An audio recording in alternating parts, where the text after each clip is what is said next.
Yeah, so it's still the best show in the whole wide world, as far as I'm concerned. Best sporting show on the whole of the planet.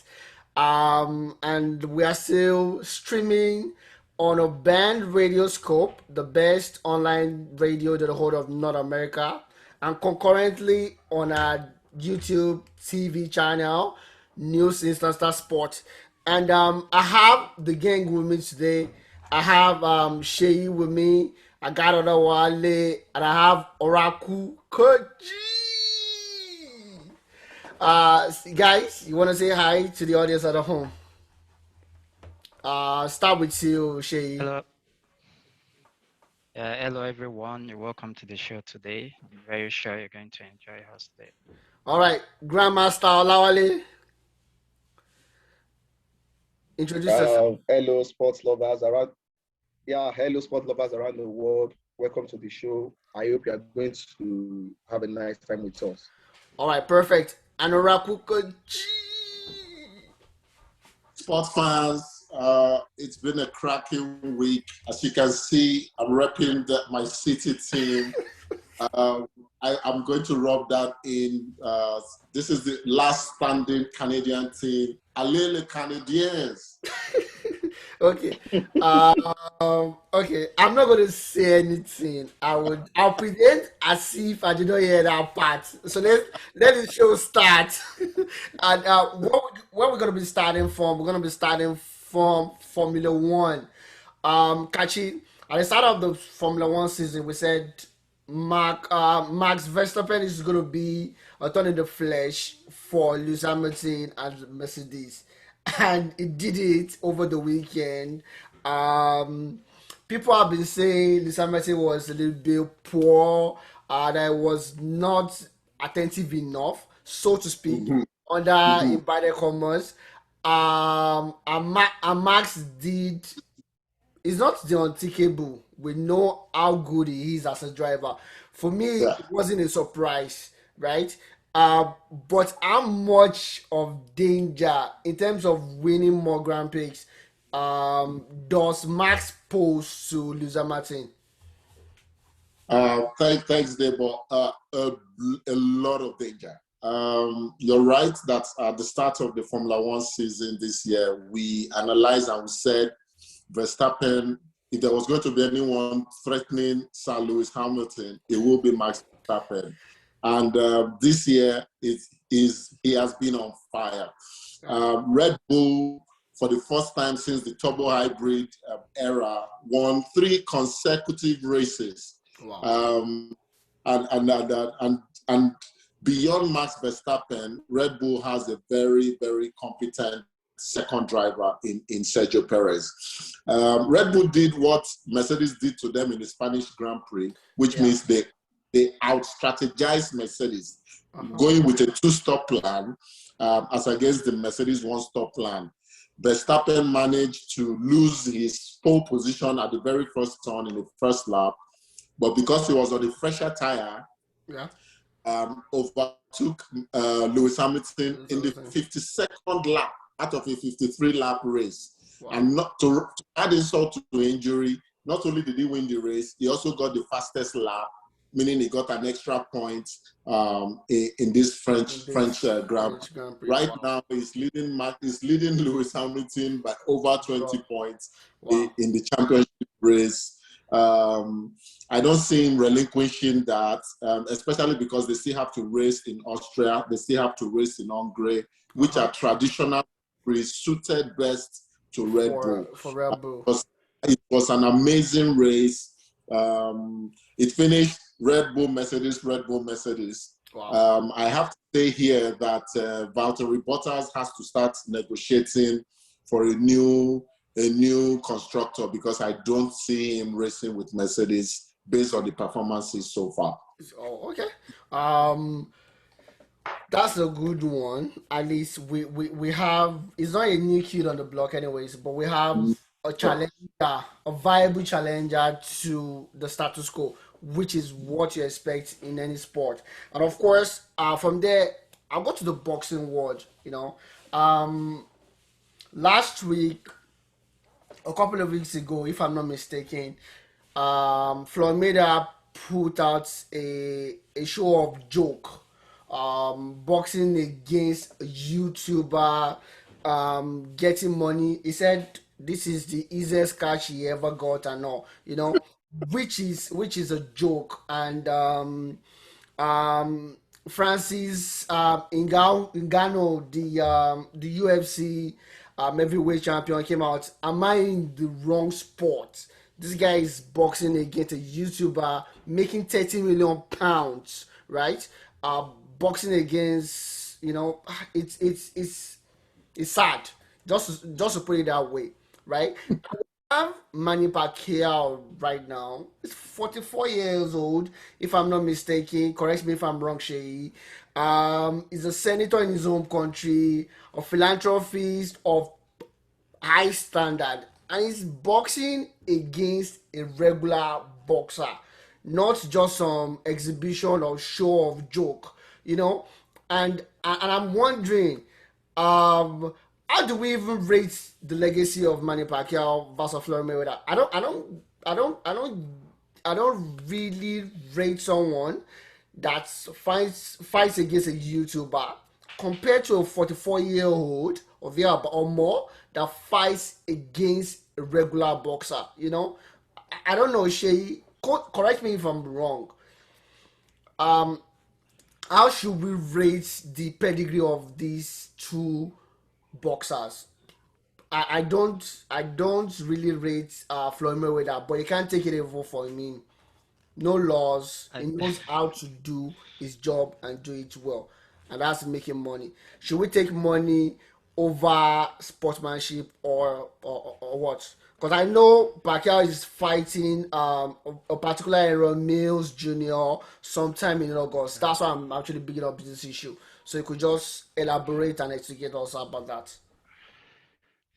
Debo, it's kind of dicey, uh, pitting together two greats.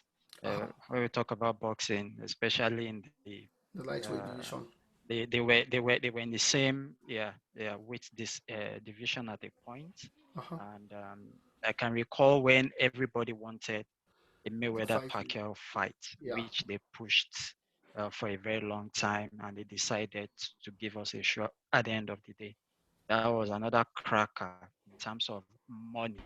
We're talking Exactly. money right now. Exactly. I Yeah. think I think Money Mayweather knows I think he understands more of the The business side. entertainment Yeah. and the Okay. business side of boxing more than majority of the Other boxers. boxers. Why? It seems he really wants to earn money from boxing, Boxing. and Yeah. even from his nickname, the Money Man. You should definitely know that if the money is not there, Mayweather is not going It's to not sit gonna be down there. and sign any agreement with you.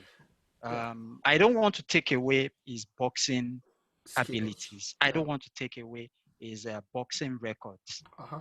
because, to be sincere, I'm partly a Mayweather fan. When it comes to his boxing abilities, I Abilities. Yeah. like the The way way he he counter boxes. punches. He has one of the best boxing defenses in history. So for that alone, because the rule of boxing is try as much as possible to not get hit. He knows how to do that, and I think that is what gave him That that record. kind of Stunning record. record and the type of victory he usually picks up in boxing. Talking about Pacquiao, I think Pacquiao has quite number of losses in his Uh record, huh. Yeah. He does. but He does. this is a boxer that can go for 2 years and come back and give you quite a show. So it Wow. shows that boxing lives within him. Mhm. And apart from that, he's a fantastic human being. Yeah. He So is. I think when you weigh uh, the career of the two greats, Yeah. they are totally two different Two people. different people on Boxing different wise, pedestrians. boxing wise, I think personally I'll put them on the same platter. Wow. But as a human being, definitely you look at Manny Manny Pacquiao, what Pacquiao he has first. done, even back in his home front, you have to Yeah. give it to him. Okay. All right. And for the fight that he has on the 21st of August against Errol Mills Jr., what are we expecting? You know, he's whole dude now. So Uh, if he gets outboxed, we won't be so surprised. Your thoughts? uh, Debo, to be sincere, I can tell you, I'm waiting like, as in, I want to see the fight right now. Do you know why? Why? The two boxers are a little bit similar Okay. in terms of they like dominance. These Okay. are two boxers that like to dominate from the middle of the ring. They Wow. go at you. Wow. They are not really defense Defensive. boxers. Yeah. Okay. So I really, yeah, defensive boxers. So I really want to see the What? clash of both. Wow. Exactly, boxers that like to dominate the center of the ring, Okay. and I think it would tilt away it In would favor. tilt in the way of Errol Spence Okay. because he's younger, Yeah. Yeah. True he's that. faster.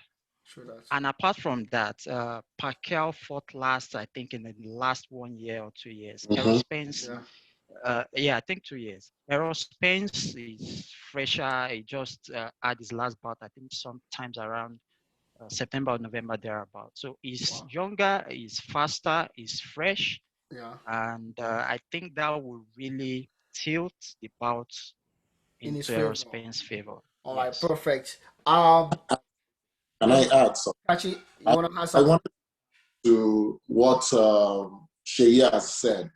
And Uh-huh. I think one of the major difference between Pacquiao, the Pac-Man, and Money Mayweather is that Pacquiao really is not concerned about records. He doesn't care if he keeps an unbeaten record. That is why he would be willing to come out at age 42, going on 43, Yeah. to fight a young boy who is almost 20 years older than, almost, not Younger exactly than him. 20 years. I think a lot of, there's always been this argument that the money man chooses his fight to guarantee that he will not lose. That was why he was able to delay the Pac-Man fight until almost the latter part of Manny's Man's career. career. Yeah. True Um, that. based on that, I would say because this man has no care for records, which is similar to what Muhammad Ali was. Okay. Muhammad Ali was fighting, never worrying about whether he would lose or win. And I'm Yeah. talking of the latter part of his That's not part of career. his career. I Yeah. will give that slight edge to money So because money. money wasn't really about the money. But you are not going to fault the money man. I No, mean, he I'm called it. not. I'm not. He said if My hands there's are up. any person very good in legalized bank robbery, he is the one. Although, He's going although, to give, although he's going to give you a Kachi, show, Kachi is but an he's not. illiterate, but my hands are So, up. I did not say so that.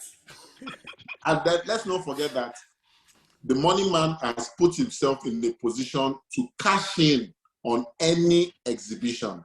Yeah. This is the only boxer that can boast that he fought, he will say 50 fights, but I will say 49 professional fights. Mm-hmm. I really don't think fight with I think Conor you're right. McGregor. I don't No, think this that fight doesn't count. That with all the, shouldn't Yeah, count. you're but very right. if we include it, he's the only man to have gone 50-0. That means he will always be a draw. You want to see that guy who never lost. Yeah, I yeah. mean, Muhammad Ali never say he'd never lost. Evander Holyfield can never say so. I guess the closest we can even think of is Lennox Lewis, who dropped his belt and never really lost a heavyweight fight. He But but never. but Tyson Fury too hasn't lost, right? If I'm not wrong, Shay Tyson Fury, hasn't I lost. can't really No, remember. I mean, I'll defend. he dropped his belt.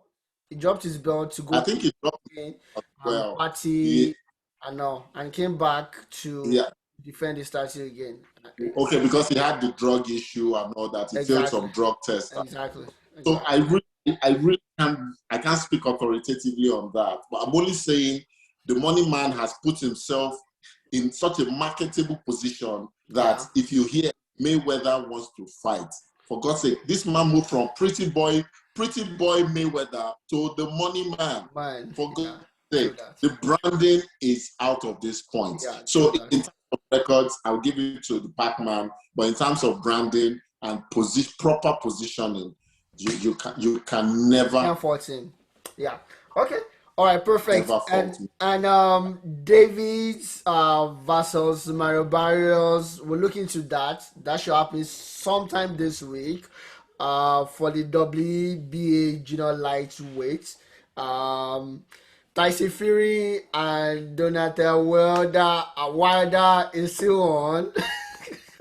The trilogy is on. This is going to be the final match. Well, that cannot come out to say he wants a rematch after he gets his behind whooped for the third time coming. I don't see. I don't bet, but I'm pretty sure I can bet on this one. He's not going to win. Anyways, I don't want it to win. I know he cannot win, and he can never win. And of course, Anderson Silva was stunned by Julio Cesar Chavez by split decision 77-75, 77-75, 77-76. And from there, we move to the tennis world.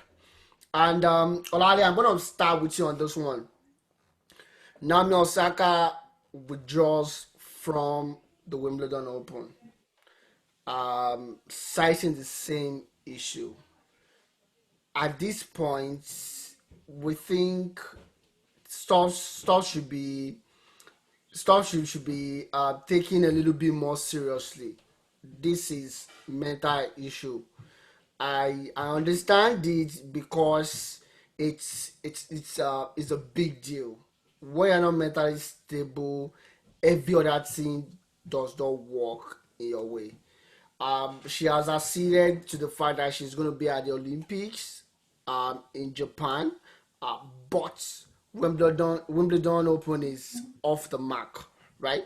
Um, how much should the WTA consider this and ensure that a repeat of this does not occur in the future, especially considering mental health of athletes? This is a young lady that earned £55 million across last year.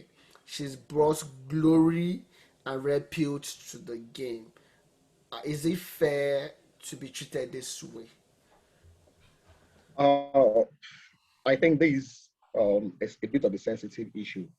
I think the to be serious, on the more serious note, I think the WTA have not probably done anything wrong. It's nothing. I don't think it's something they can guarantee. It's a personal thing. If you don't voice out, nobody will know you are going through a mental issue. Yeah, Mental issue will not physically appear on your on you. face. Yeah. Exactly. So I think the reason why the issue that occurred at the French Open happened like that was the way Naomi Osaka herself handled the issue. It was something she could have discussed in private rather than trying to take because initially nobody knew about this thing. What she was actually fighting for initially was that athletes that just lost a game should not be made to face the press Press. immediately. That Yeah. some of them doesn't have they can't some of them can't undo that moment, Yeah. that it affect them. Some of them that could change their career forever. So there are two different issues, and and let us be a bit sincere with ourselves. The game is popular to the level it is today Because because of of the the media. media. Yeah. Yeah, so they will ask you dumb questions. Of course, you can't rule it out. You can't rule it out. But so I don't think the WTA has done anything wrong because what they try to avoid was to set a bad precedent. You Yeah. could see what at the current European Championship, you could see what is happening with players trying to do away with some sponsors, products, doing press conference. Those are the kind of things you don't want to allow by the time you give people freedom to do whatever they want to do. So I think it's good for her that she's pulling out. Let her sort out whatever she's battling with in her personal life. And when she feels she's mentally stable to come back to the game will welcome her. So, but for the WTA, I don't think they can guarantee any of such thing, like, except you openly or you discuss your issue with them. I'm Okay. sure if Naomi has actually discussed this issue privately with them, they could have probably find a way around it. Okay.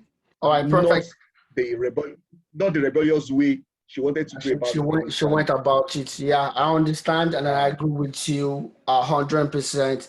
Now, Rafael Nadal is saying, "I'm withdrawing out of both the Olympics and the Wimbledon Open." Kachi, we've seen Roger do the same thing, right? Now there's open space for Novak to go win the 19th championship, if not the 20, if I'm not mistaken. This is a free passage for Novak. How much of a free pass are we looking at for Novak, and the acceptance of this kind of withdrawals? When Rafa comes to Wimbledon, they make more money. That's guaranteed. When he's not coming, they make less money, right? Should should this become the norm, you choose the championship you go to. I know Roger started this trend, this new trend of, I'm not going to this one, I'm going to this one. Should it be accepted as a norm in the tennis world? And to answer your question, I will put some context on what Olawale mentioned earlier or discussed earlier. But I kind of agree, I would say almost 100%, but I would say about 98%. And the other 2% is mainly because of this same reason. The fact that the players are the ones, yes, the media plays a big role, but the players are still the ones who are going to play, who are going to stand in front of this media. They're the ones who would put the fans to the court. Nobody's coming there to listen to Onyekachi ask Roger Federer certain question. They would only do that because Roger Federer has played a game.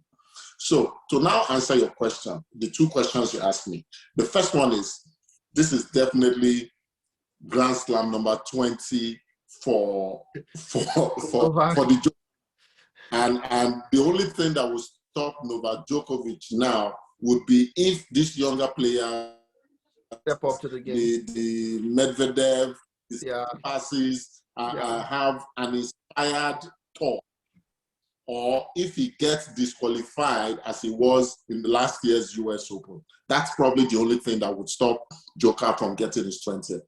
Then to the second level of your question, should it be allowed? Well, these players know themselves. They know their health better. They know their health best. They are the ones day in, day out with their physicians. They are the ones training. They are the ones who know how rigorous or the effect, the rigor of prior Grand Prix have taken on their body. So you can't say just because I need you to drive crowd and give us some money, put your health definitely detriment of your health. We saw, and this is not the same sport, but we saw a Muhammad Ali who kept fighting even to an age when he shouldn't, just because the fans wanted to see. And we saw the effect on on his health until he passed away. So rest in peace. But the players ultimately have the final say to say, hey, I guess the only thing that the WTA and the tour officials can do is to say, when the tournament is about 2 weeks away, you can no longer rescind. Instead, come play your first game and retire, as against a no-show. They can put a deadline. You know, when they say, oh, if the tournament is 2 weeks away, nobody's withdrawing anymore because we've already done all the seedings. You cannot withdraw again. You know, but I think that's the only thing I think personally. I'm sure Wale may have a contrary opinion. That's what I feel. But saying you will not allow players who determine ultimately whether they are fit enough to participate in a tournament, you can't deprive them of that right. Because if you look at the press release the statement he released the other time, he cited physical issues, and this is Issues. the, Okay. exactly this is a guy that has been in this sport at the top level For more for than more than 20 16 years. years. Yeah, Yeah. Yeah. 16, Yeah. 17 years. So Yeah. the question we need to ask ourselves is: do you think Nadal doesn't want to win another championship, or does he want? Do you think he doesn't want to put himself in a position to win another championship now? Yes. Yeah. Considering the True fact that. that Novak is already on 19. So Yeah. for True you that. to have, True that. I'm sure on his part, it's a difficult decision for him to take. A Mm-hmm. lot Okay. of I know a lot of conversation would have gone behind the scene Been that we brought don't even up know before he to could. that effect. Yeah, Okay. That exactly. makes So sense. I don't think And there should be an issue. Matteo Berrettini defeated Cameron Norvig to win the Queen's club title. Looks like Andy Murray will be back at the Wimbledon Open. I know you're a very nice guy. You probably feel for Andy Murray, right? Looks like he's going to come back. How much of a chance should we give to Andy? Quarterfinals or just an appearance? For Andy Murray, a good thing is it's on grass. Yeah, Yeah, yeah, I true that. I think it plays better on grass and probably hard court. And but all the same, after a long Long what's playoff, it I called know. Yeah, from the game, I first, think first round. probably game one, game two, Yeah. probably the third round. Okay. All right. And from there, we'll move straight but to but but but but, the but I like NBA. to add something Okay. to. I just quickly like to add something to what Kachi said earlier about Rafa Nadal's no-show, Yeah. talking about the Wimbledon. I see nothing wrong about it. I heard his excuse. He said this is the time for him to listen to his body, and I think that's the first time I will actually hear something like that from Rafa. Oh, Most from time you Rafa. hear it from Roger Federer, and most of us that we do love Federer, I'm a we don't have issues fan, with that. So I please. think, yeah. It's so about time so that he I really listens. think this time around, Nadal needs to take that rest actually. Paris. Okay. All right.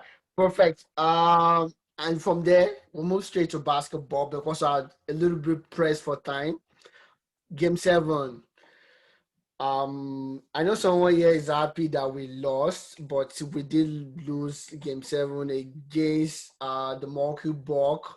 Yanis Adetokounmpo came up on his A game. I think 40 points or 42 points on the night. KD could not help us with his 48 points. Unlucky Brooklyn Nets. They could not have the best three at the same time. Because I'm a little bit pressed for time, Olali, what's the next thing for Brooklyn Nets right now? What's the next thing going to next season? Okay, It's just Kachi. well, I think the first thing they need to do is just to ensure they are healthy. The next thing for them is to ensure that they are healthy. Okay. Yeah, I Okay. think the most important thing for them now is to ensure that they are healthy. Uh-huh. They need to work on the health of their players, even though Okay. that one you can't guarantee that one 100%. Injury can cut the hamstring. It is more of the workload. I think it's a consequence of probably the number of matches he has played in the past. So they need to ensure that these three guys are healthy going to next season. And I think they need to probably get a rim protector because that's the major weakness in that team. They need a rim protector and probably somebody who can defend the perimeter. The big three are good enough to do the scoring. This season, it's more of a destiny that they're not going to win it. Throughout the whole season, the big three only played like 8 matches together. In the playoff, they only played this Boston Celtics series together. Wow. In this series against the Bucks, KD and Kyrie played 3.5 matches together. Why KD and let me say a 40% fit James Harden played Different. 3 matches together. So they are, if you know, and the way the team was constructed, it was all about these three. So they Yeah. needed those three to be available. To And reflect. unfortunately for them, Lamarcus Aldridge that they actually got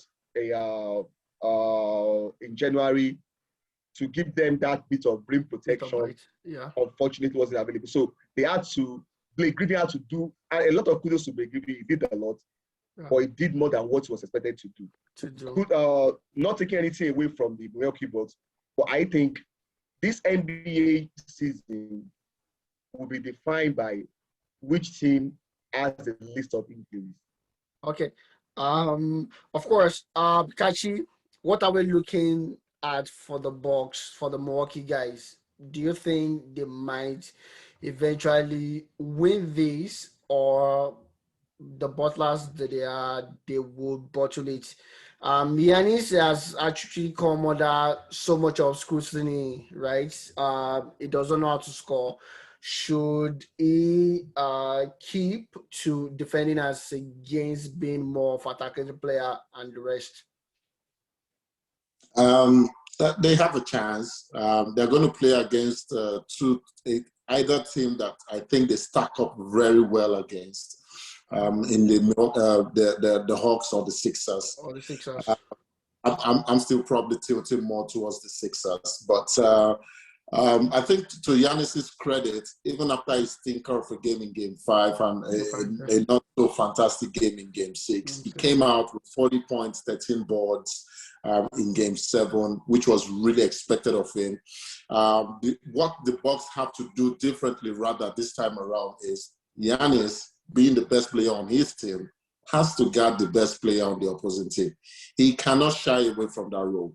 Based on the statistics, in the last series that they just won against the Nets, he guarded KD only 34% of the possession. That cannot happen. That cannot happen. In the historic ride to the championship for the Raptors, the one major change that happened after the Milwaukee Bucks took a 2.20 lead was that Kawhi switched and started guarding and defending against Giannis. And that was what changed it. Last year, they had the half court. Butler also defend against Giannis. So you kind of like want your best player to go against the very best player of the opposition. But they stand a 50% chance. I'm not going to call them clear favorites. I'm only going to say they stack up well in terms of personnel against potentially the Milwaukee, the 76ers or the Atlanta Hawks. All right, perfect. We're going to go quick break right now. And when we come back, we'll be jumping straight into the Euro 2000 tournament. Okay, now. A lot of footballing activities. England were basically at home and they still can't get it done. Been outdone, outplayed, outmastered, outtaught by the young Gilmore of Scotland. Game ended 0-0. History doesn't favor England anyways against Scotland. We know that for a fact for people that have been watching the game of soccer for a long time. Now, but the question mark is about Harry Kane. Everybody thought it was going to be explosive in this tournament, but so far so good. We've not seen his best. It looks like a player that is half fit, and you begin to question the tactical acumen of guys Southgate. I don't blame him so much. Dude only handle clubs like Boro and Mother 21s in a young career. So I don't blame you so much. But you look at the bench, you see a Jordan Sancho, you see a Joe Bellingham, you see Jack Grealish, and it's insistent on a below average in terms of form of Ryan Sterling and the rest. We are looking at Harry Kane, like I said before, is not really fit. It does not look fit to me. And you have a Cavallui on the bench that probably could do one or two things, you know. And I'm a loss over this actually. Shay, I'm gonna start with you. Should Harry be starting right now for England? Given the kind of I'm not talking about pedigree. I'm not questioning his pedigree. That would be foolish of me to question his pedigree. But looking at the level of fitness and what it brings to the team, should it be starting right now? And should Cavallini be the main striker? Let's try something else for once. Debo, I think Hurricane, it's not Hurricane actually is not England's problem. So I don't want to really pick Hurricane out. Okay. And I think it's something is wrong with the English team totally. The way they play is the issue. We can really see that they struggle to create chances, and I think that That's was actually the because problem. Bros decided to Now, play Philip and Declan Rice in front of the back four. No brainer. now there's a lot of issues emanating from Southgate part Mhm. from the beginning, from picking the team. Personally, I think I don't want to say he was pressured, because if I say so, I think he pressured himself rather to pick teams from the bigger clubs. And also, I think he was having issues even playing those players in the starting lineup. I'm sorry to say this, Arsenal fans, I don't see what Bukayo Saka. Saka is actually doing in that team. I'm sorry to say that, Arsenal fans. Now, talking about having issues with Harry Kane, this is a guy that just went to a competition with two strikers. Talking about, I mean, strikers. Now we're talking about number nines. We're Yeah. talking Yeah. about Kane and Cavallini. Yeah. When he had the opportunity to pick players like Brantford, this Aston Villa guy, Oli uh, Watkins, Oli Watkins Watkins. and Yeah, Bamford did and not Brantford. make this particular team. So now that Kane is probably not firing well. You look to the bench, you see only what's it called, Cavallini. What if Cavallini. something happens also to Cavallini? Is he going to start playing a first nine? So I think from the He's beginning going of to this play Ryan competition, Sterling he as missed fourth it. line. He completely messed up the team list in the first place. And now getting into the competition, he has issues playing Picking the right picking a good players. team. Okay, I think Kachi, yes. I Kachi, think I'm gonna come Sterling to you is now. Okay, okay. Kachi, I I'm gonna think come to you now. let me This is a rest my guy case that for now. has Sancho, Joe Bellingham, has Wales, Foden, Jack Grealish, you know, but we keep seeing Raheem Sterling, and we know for the past 6 months, Raheem Sterling has gone back to his QPR form for the past 6 months. Truth be told, he scored against Croatia. Fine, anybody can score. But overall, his play was woeful.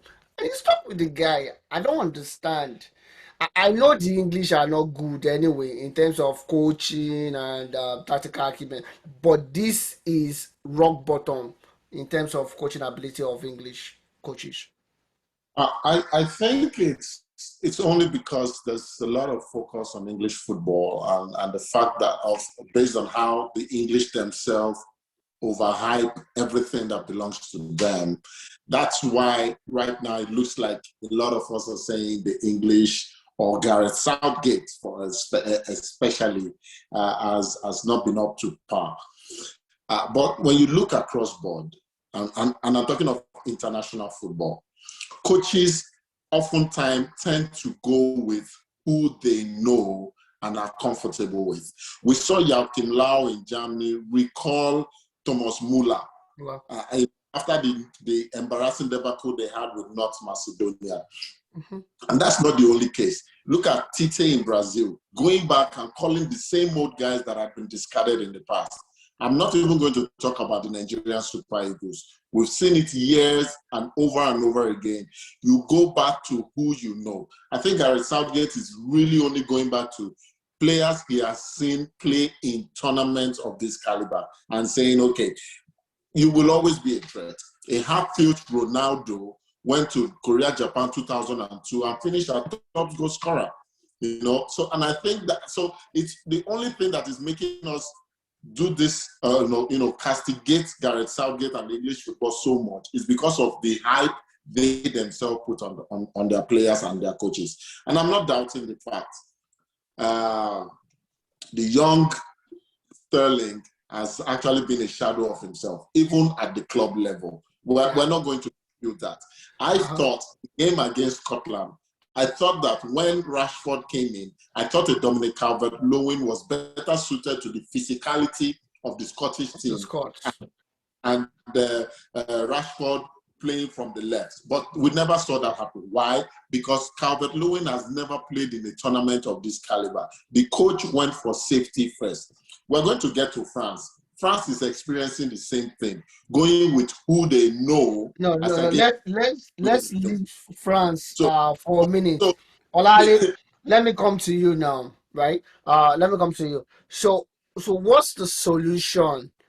What's your own opinion, honest opinion? What is the solution for Gareth Southgate? It's not like he's going to take your advice anyways, but for the sake of analysis, what's the solution to this thing? And how much did they actually miss Mason Greenwood in this thing? Now, as for the solution, mostly when you are in a cup competition like this, which you are going to play within, let me say, 3 weeks, it is very hard for you to look for a solution, as in to get a solution to a problem that's probably you were not prepared for. Yeah. It's very hard. Number one, if it was a league campaign whereby you can experiment with 3 or 4 matches, you could probably figure it out. But now, after this match, it's the second round, so you don't expect Gareth Southgate to experiment at this stage. He will still probably trust what he's been doing and see how far it could take them. But for me, I think the bigger problem was if you recall, like 2 weeks ago when we were doing a preview of this tournament, I said for England, most importantly, I said what is Gareth Southgate willing? How long is he willing to take the risk will determine how far the English team will go. I think his in-game management looks very poor. Just like she said about the selection, I think the selection looks very unbalanced. You could have probably taken another striker or even a Greenwood, gives you another dynamic instead of a Bukayo Saka after he probably selected all the fullbacks. All the fullbacks in England. So now going to the match, most of the press in Germany are surprised that Jadon Sancho in the first match does not even make the bench at all. Not playing. This is a guy that scored 14 goals and 20 assists last season. And this is a guy that will actually help you stretch the play from the wing. Stretch the play for against compact teams. Exactly. And against with the way these people were dominated the game, what I was expecting people to have done against Scotland was probably bringing a Jude Bellingham. He is more advanced than Calvert Phillips or Declan Rice. Declan Rice. Both of them are more of sitting midfielders. Yeah. And it's not like they are sitting midfielders alone. They don't really. Declan Rice doesn't. It's just probably it's aspect of his game will improve over time.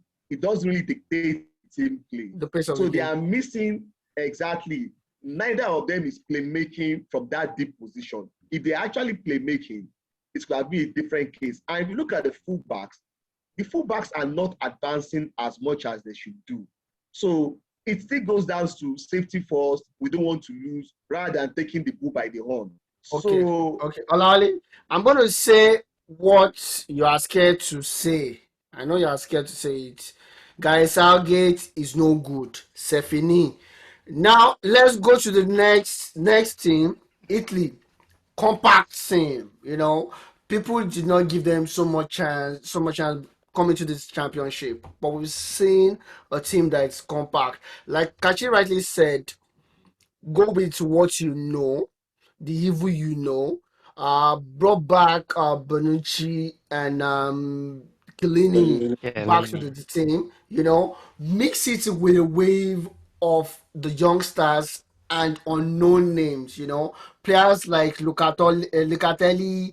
Nobody knew him from Sassuolo. You know, Berardi wasn't playing so much. You know, and stuff like that. Mix up the team as personal start from the right back, and we're seeing a new look Italy that could potentially get to the finals, all things being equal. If they are not lucky, you know, the play well, defense play is great as well. Kachi, how far do you think this Italian team will go with the way they play and overall? Um, the Italian team has been a breath of fresh air, completely different from what we expected of Roberto Mancini. Martinez side. But all credits to him. I mean, we just finished analyzing and castigating Gareth Southgate over his Uh-huh. poor decision. Uh-huh. But over the course of 3 games, Mancini has been able to play about 20 of the 26 players he brought Wow. to the tournament, and their tempo did not drop. It did Wow. not change. Their form, the tenacity, and the way they drive at the defense of the opposition did not drop one bit. One good thing he has done is he put the names he trusted as his backbone, the defense. You know, Chiellini, Bonucci, Yeah. spearhead that defense, making sure that those young boys, when they look back, there's a form of assurance they Home of have. assurance With for them. Marco Verratti not even playing until the 3rd game, I told him how much exactly. of confidence he's been able to infuse in that team. Of course, Into playing that in team. Rome also plays a part, but England is Uh-huh. playing in Wembley, and that we're not seeing them. Spain is playing in Madrid, and we're not seeing them. Seville. So in Seville, sorry, and we're not seeing them. So all credit to Roberto Mancini. Now, concerning how far they will go, it is the knockout stages. I mean, Mhm. they're only going to go as far as they are clinical. If they are not clinical within 90 or 120 minutes, and they allow a very conservative team like Austria, which they Right. potentially meet in Yeah. the or Ukraine, hold them to the lottery of penalties. I mean, that's your story ends right there. But Exactly. on current form, it's been entertaining. They recently equaled their own record of Personal 11 record. consecutive victories, and they did this without conceding. And then Montenegro. back as doing 30 wins. So it's been really a breath of fresh air. When we did the pre-tournament analysis, we said a quarterfinals appearance would be a good success for Good them. outing But for right them. now, based on the kind of euphoria they are enjoying, if they don't make it to the semi-final, it will not be a successful tournament. All right. Perfect. And of course, Alali, I'm gonna come for you next. The French team. Um, I used okay. I like Didier Deschamps. Deschamps is not a bad coach, but you have one of the best team. I'll probably say even ahead of Belgium because KD is not so really fit. KDB is not really fit. Hazard is not really fit. So he has the best team. Take it or leave it in this tournament. But dude still keeps playing this conservative football, counter-attacking football, and the attacking wavelengths cannot be stretched or exhibited well enough. The overall toll on the approach of the decision and the caliber or the embarrassment of talent that he has that he cannot optimize. Yeah, I'll take you back to for Didier Deschamps. I'll take you back to the last major competition, which was the World Cup that they won. I think the problem with Didier Deschamps' team is for him ability to strike the balance between defending and attacking. in the first game of the last World Cup, I can't remember the team they played. In as much as they want to attack, it seems the team couldn't get the right balance. The team was being exposed. So that was why he went for the Blaise Matuidi, Pogba, Kante combination. Yeah. So for what we like an approach that has won him the World Cup, got him to the final of European Cup, he's not going to change that approach. He's going to stick with it. And the good thing is, he's not going to play hungry every other night again. I'm not saying that's the best way it could play. What we are aware of is that the team will struggle if they go behind. But I don't think it's going to change. I think it's going to certainly struggle against teams that probably wants to play a low block defense. So it's very hard. It's unfortunate that you see a lot of talents like this, and you see coaches suppressing them. Exactly, suppressing the talent. Suppressing the talent, and you couldn't, because last World Cup, like I said, we are in an era whereby results at the end of the day matters. It justifies whatever way it's all that matters. So that was why we couldn't really critique the approach of the French team at the last World Cup with all the Pogbas, Mbappe. They still rely on capitalizing on other teams' error as against their own brilliance. Yeah, I don't see him changing. Okay. Ability.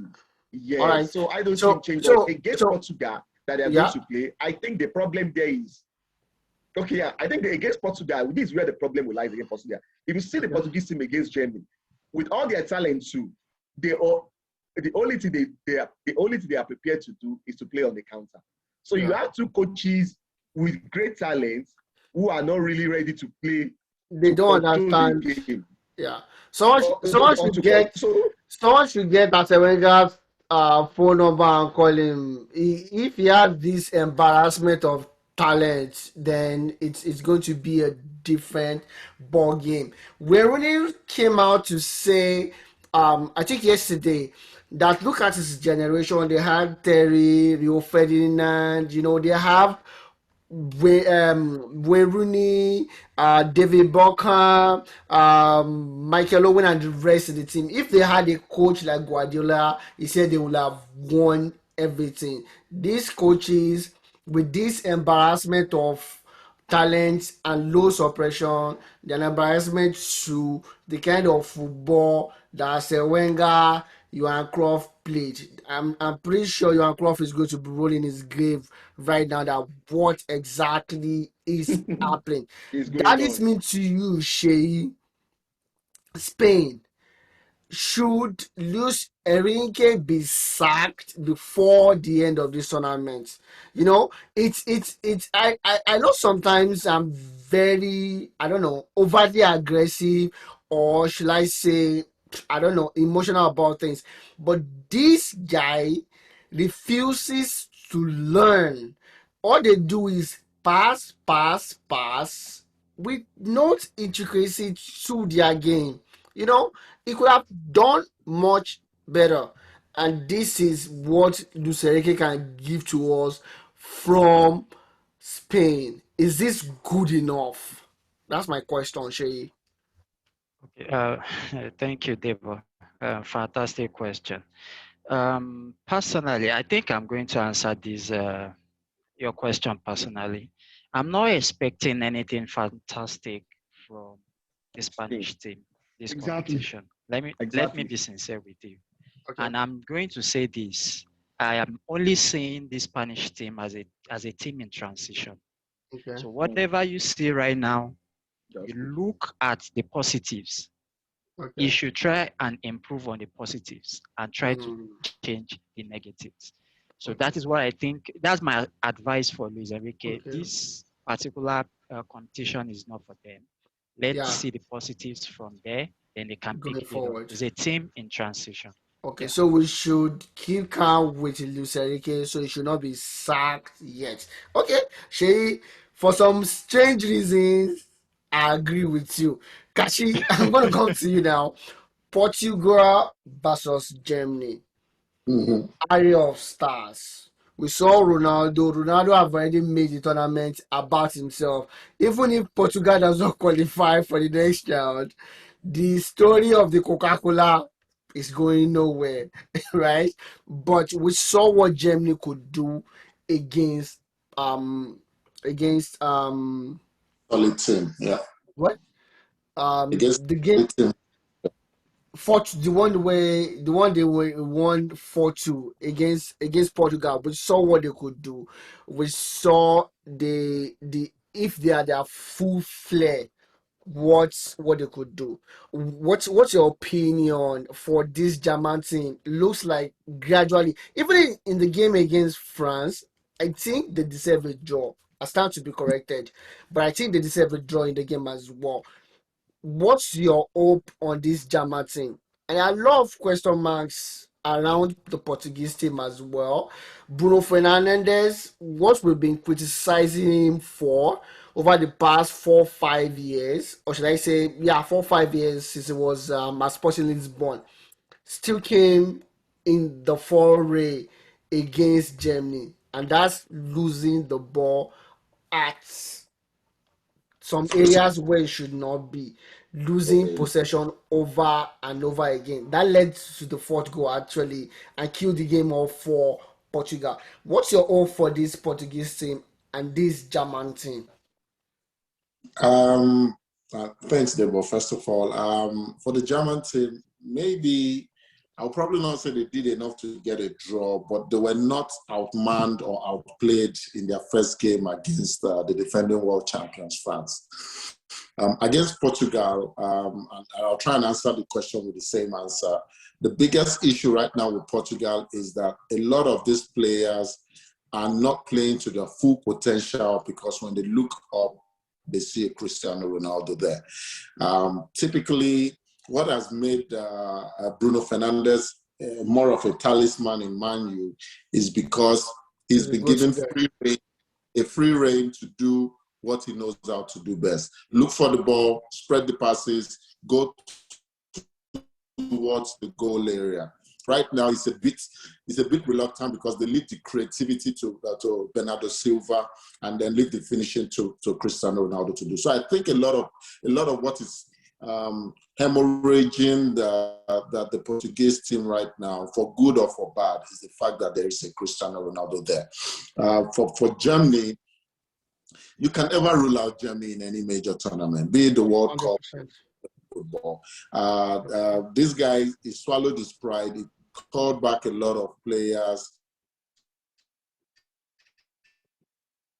I was okay. Yeah.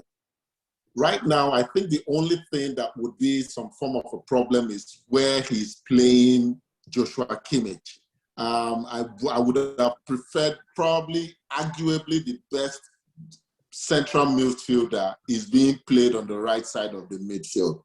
But that doesn't take away the fact that man for man, Germany also has a plethora of talent right now. I see them definitely coming out of the group stage. I think they have their last game against Hungary, Hungary, yeah, if I clearly remember, yeah. Well, and Portugal plays Portugal against has France. to face the French team that had his ego bruised by Hungary, getting out a draw from them. All three teams may still make it out, but let me be on record here. Because Portugal cannot seem to get out of Cristiano Ronaldo's shadow.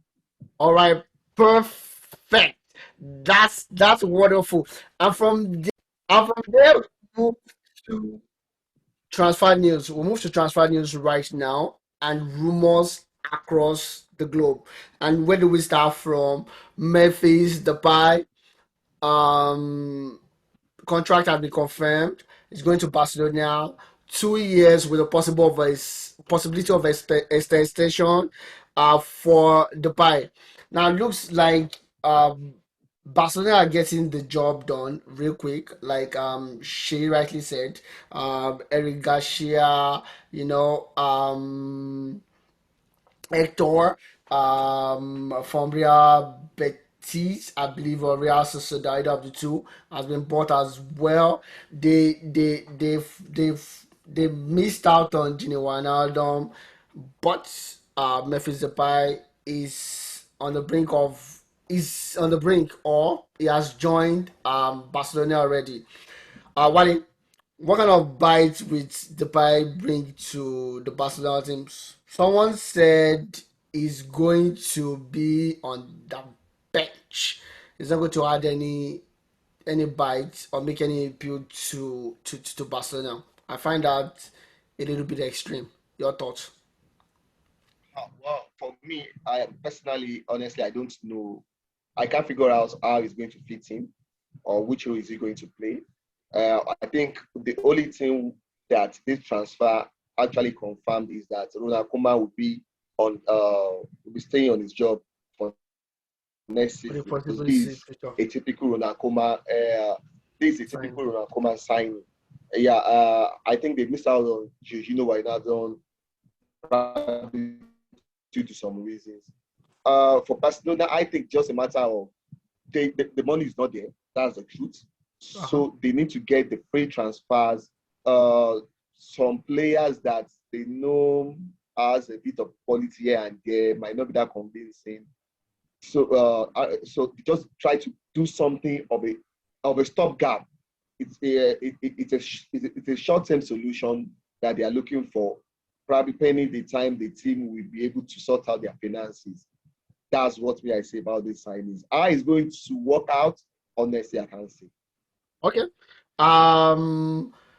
Kachi, I'm gonna come to you now. N'Golo Kante contract extension with Chelsea, well deserved for me. The incoming World Footballer of the Year, unless we see something different at the Euros. We don't even have to discuss that anyway. So let's just go to the next. I'm gonna come to the next thing. Pogba to PSG. Looks like it's springing up. Minerola was with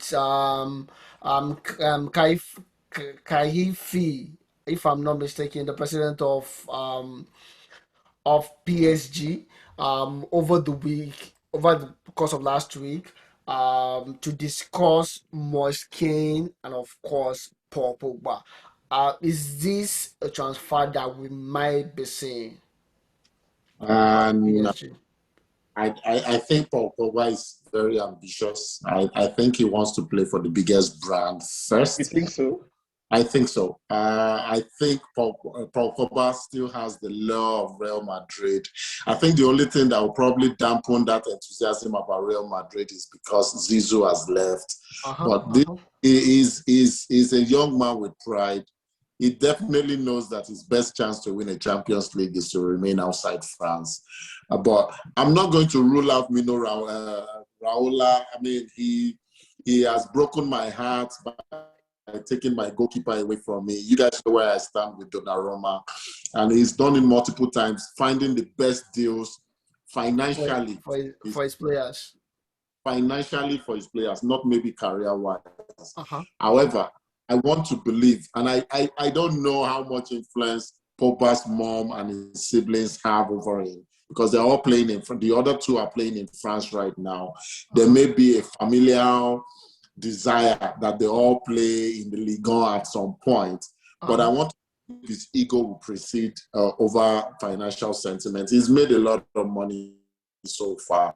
I still see him moving to Real Madrid, except the financial Constraints of Madrid comes into play. inflation Real Madrid facing continues. But we've seen Barcelona do this. I mean, they're signing players on free because their brand is still very, very strong. Madrid is Uh-huh. still A strong the brand. biggest. Yeah, yeah. Yeah, they're still the biggest brand, so they will still draw players To to themselves. them. That's my Okay. personal thoughts. It looks like Olawale has a contrary opinion, but I don't think Pogba to PSG would materialize. I don't think Okay. so. I think if you have a Mino Raiola as your agent, you can't rule out anything because And the funniest thing is Yeah, the fact that and for me, I think for I don't think Pogba is that ambitious like you say. I think it's just a guy that looks like a Money Mayweather who is more about his brand, who has actually hyped himself more than his ability. Because Pogba means main problem is what do you call it, or the consistency. So what is important to him is what I don't know. As for Real Madrid, I don't know how they will work out the details of his transfer because Real Madrid I now is basically unclear in Paris. So, but for Pogba, he might get his wishes this season because if United are actually very smart, they need to sell him this off season because if not, it's going to go on free transfer next season. I think it was okay, a mistake not selling him last season. It was a mistake not selling him last season. Like Kachi said, he might likely get his Real Madrid wish if he can move because on. United will be is that no free next year or this season because United might be willing to sell him as low as 60 million pounds. Yeah. Just write it But down because of Madrid that don't, 1 year remaining. trust me, Madrid That don't just 1 year have remaining 60 his million contract. pounds to spend on Pogba. It's not okay. Anyways, we never can tell. But unless Gareth Bale will be leaving Madrid. That's going to finance no, it.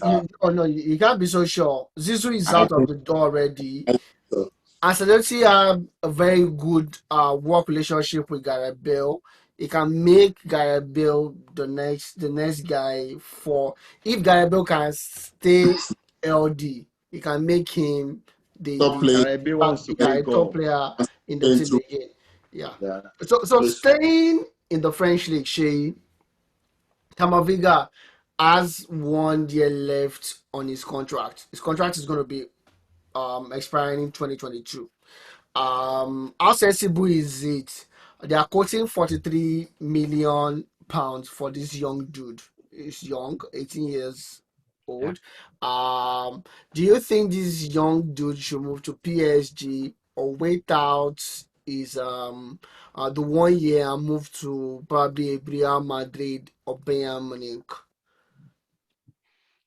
Good thing for him.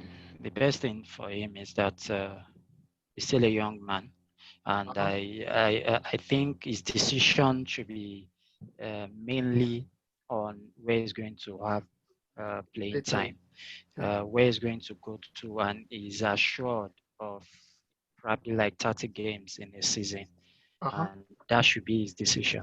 He should not really think about next year I could go on a free or this Uh-huh. time around I could make this amount of money because Yeah. eventually he's going to make that money if he makes the right move. The right move. Now it depends, yes. Now it depends on the club that wants to sell him. This guy has 1 year Contract. on his contract. If you don't sell him now, I think by January you can actually talk to Yeah. other Talk clubs. to other So I think clubs uh, outside they from need to France. just listen. Yes, listen to the club and probably make the best amount they can make right now. All right. Because either way, Per they could lose him in 6 months' time. Okay, perfect. And Nialos Borussia Mönchengladbach is being touted for Liverpool. Liverpool seems not to get enough of the German guys, and of course, Rafael Varane and Kieran Trippier are being touted for Manchester United, a combined fee of 100 million pounds. We don't know if Manchester United are willing or this is just another transfer rumor that will fly away. But staying in Real Madrid, Kachi, staying in Real Madrid, what Madrid did to Sergio Ramos, because we tend to accuse players of being money mongers, right? We blame them. I know I blame Robbie Van Persie. I blame so many players that left us now. But what Madrid did to Sergio Ramos, I know they are very, I don't know, in terms of human relationship, they are a very useless club. There was a time Alex Ferguson said, I will not sell a virus to Real Madrid. And you understand what he's saying because place they don't place value to feelings of these people. They offer this guy a year contract. The guy said he wanted two with lower pay package.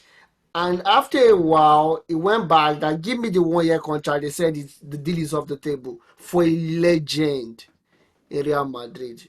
Should this be the end? Um, well, everything that has a beginning must have an end. Ronaldo, who I think is the bigger legend, left. I think everything was not really, they're using the contract as an excuse, but I think everything really started at the height of the COVID-19 outbreak when the Real Madrid management wanted the players to negotiate significantly lower pay individually, to save the club some money. And Sergio Ramos, in his capacity as captain, said no, that they were all going to negotiate as a team. And in fact, not just negotiate, that they were not taking a pay cut. I think that was when the relationship started to fracture.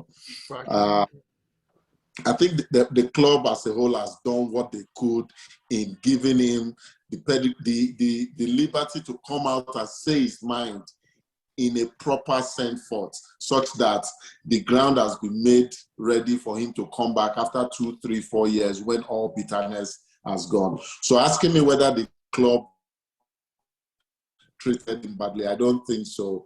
At the end of the day, they show a profit. Okay. All right. Perfect. And that's the wrap. That's the okay. Cavallui and Rodio James Rodriguez to Real Madrid is gathering dust. Crystal Palace got an offer from a Wait, consortium of Cavalry. American for 222 million pounds to take them over. Manchester United resigned out here back to them. But that's the wrap and that's the show. So next week when we see you again, it's still the best show in the whole world. It's still Newsinstanta Sports. And congratulations to Kachi. And congratulations to the guys. Have a wonderful day and have a wonderful week ahead. Bye.